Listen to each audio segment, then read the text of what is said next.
aggregate supply and demand graph packet that we've been working on for a little bit now. We've kind of gone over the first page in class, and I'm not going to go over the whole thing in this video, just the really important parts that I need you guys to grasp. So on the second page, looks like this. Okay. A way to check yourself is that you start off at curve C for the first one. If you go to the right, you go to D. If you go to the left, you go to B. You should end up, the last question should end up at E. That's one way to check yourself. So if you end up at E, then just fast forward and you don't need to watch this explanation. If you did not end up on curve E on number 9, you might have probably made the mistake of shifting for every situation. There is one that is a no shift because it's an aggregate demand shift, not an aggregate supply shift, and that's number 6. Government spending increases. Aggregate supply does nothing. If we were graphing aggregate demand, then that would change, but it does not affect aggregate supply, because remember, the aggregate supply shifters are NIP.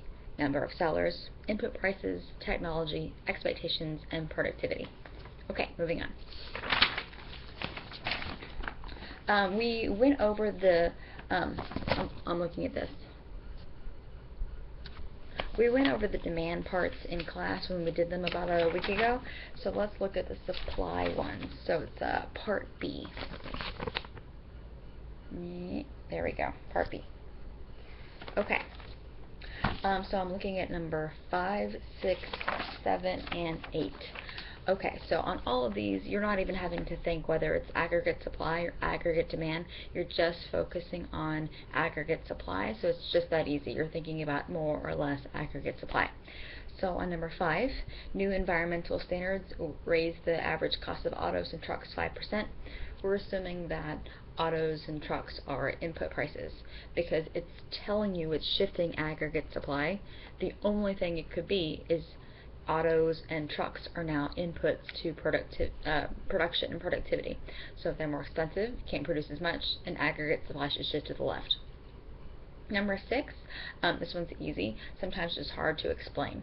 So fine weather results in the highest corn and wheat yields in 40 years. Of course, there's going to be more supply, but that's just because either there's more producers, or you can say productivity of the plants has gone up for whatever reason. The fine weather, I guess. Number 7. This one's weird. Yes, I know it says government, and it's saying the government is selling off thousands of Army surplus and Jeeps and blah, blah, blah. And you're thinking, government, that's not a shifter, that's a demand shifter. But this is not one of those gotcha questions. It is a supply shift because they are selling all these Army surplus Jeeps onto the market, flooding the market with those Army Jeeps. So now there's more Army Jeeps, which makes price level go down and real GDP go up. And number 8.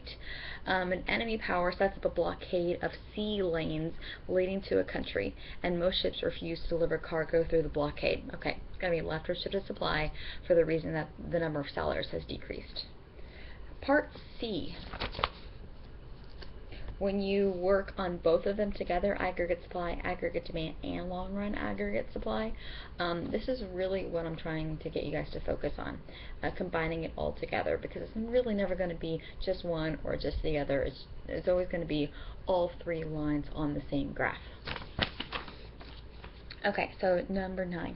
During a long, slow recovery from a recession, consumers postpone major purchases. Suddenly they begin to buy cars, refrigerators, televisions, and furnaces to replace their failing models. Okay, so they're buying cars, so it's going to be an aggregate demand shift to the right. Looks like this. Can you see it? Okay.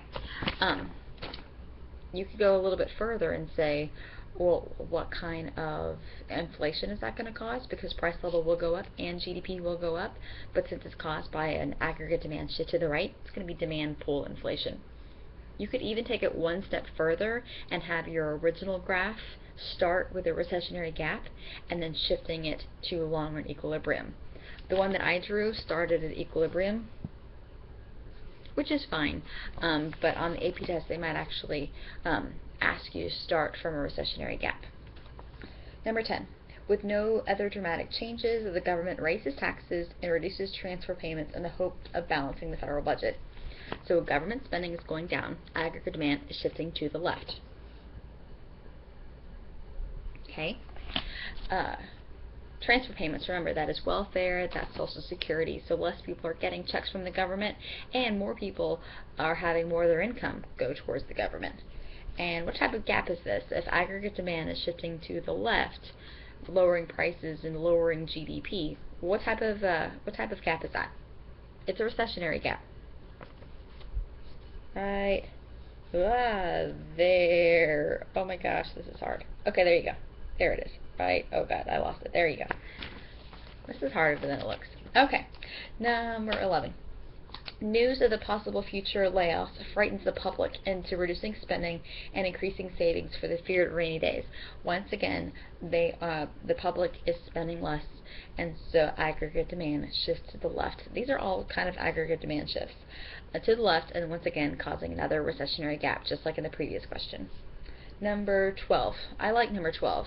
It's kind of a two-step process, and the directions don't really make it clear. It's asking how far to go, so I'll tell you the different ways that you can answer this question. Number 12. Because of rising tensions in many developing countries, firms began to build new factories in Ecoland and to purchase sophisticated machinery from Ecoland. Businesses, why am I reading this wrong? Okay, let me start over. I can't read. Sorry, I went to Digger Prairie. Because of rising tensions in many developing countries, firms began to build new factories in Ecoland and to purchase sophisticated machinery from Ecoland. Businesses that will enable them to produce in Ecoland at prices that are competitive. So I don't think it's written correctly. Okay, either way, if businesses are spending more money to build new factories and machinery, aggregate demand is going to shift to the right, because that's investment spending. They are buying FOPs. Businesses are spending money. You could stop there. You could stop there. But once they have all these new factories, how is that going to affect aggregate supply and demand? I assume these factories are going to be producing things. So aggregate supply, short-run aggregate supply, will also shift to the right. So your first shift is an aggregate demand shift to the right, but if you just wait a little bit longer, in the long run, short-run aggregate supply will shift to the right as well. I have a graph for you if you want to look. There it is. Okay?